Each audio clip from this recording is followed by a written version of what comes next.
j'espère que vous allez bien. Nous allons parler aujourd'hui de l'attitude. Quelle attitude pour réussir dans ton projet de vie? Lorsque tu décides de te reprendre en main pour te recréer, il est nécessaire de faire le point sur ton attitude intérieure. Car tu ne peux obtenir de nouveaux résultats si, dans une nouvelle vie, tout en gardant les mêmes comportements et en faisant les mêmes actions que tu fais actuellement. Il te faut adopter une autre façon d'être avant de faire et d'atteindre ton objectif de vie. Brièvement, pour celles qui ne me connaissent pas encore, je suis Corinne Gaponda d'ABC Corinne Conseil Coaching. Et en tant que conseillère en communication et coach en mieux-être, j'interviens auprès de femmes qui sont en survivance dans leur vie actuelle et qui ont décidé de reprendre leur vie en main pour se créer leur vie rêvée. De par mes conseils, mon expertise et mon expérience et les outils spécifiques, je les accompagne sur leur chemin de résilience. Pour en revenir à l'attitude, comment reconnaît-on une attitude nocive?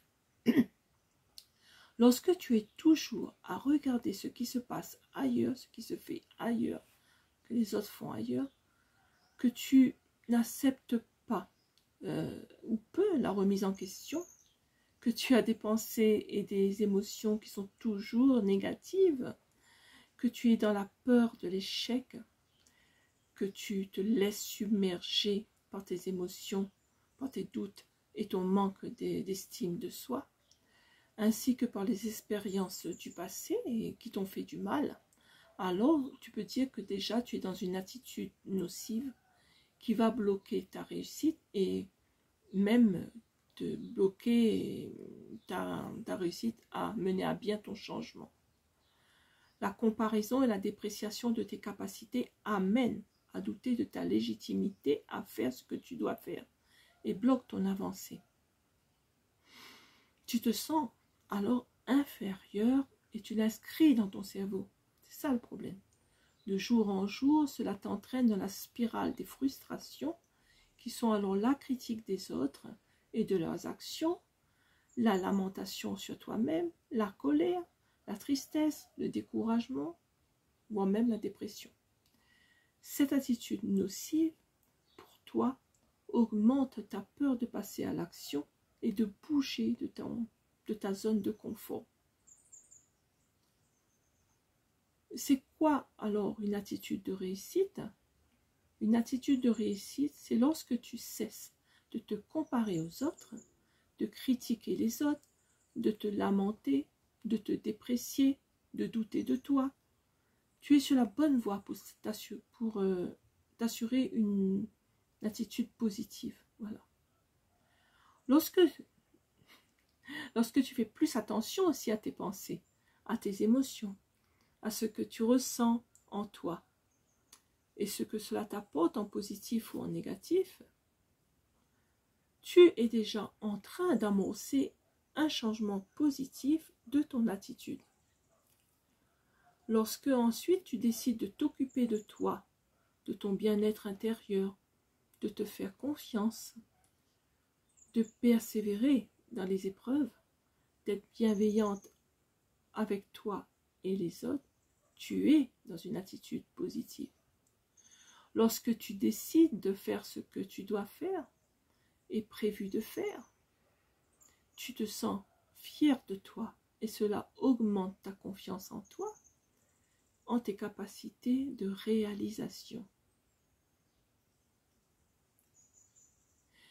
Lorsque tu te coupes des influences néfastes et parasites qui t'empêchent d'être focus sur ton projet, alors tu es dans une attitude positive et constructive pour ton projet.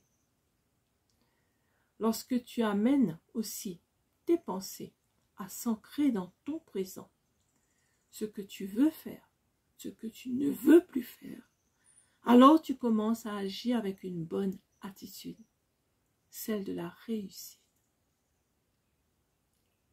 Tu me diras comment la garder alors et l'entretenir, cette attitude positive.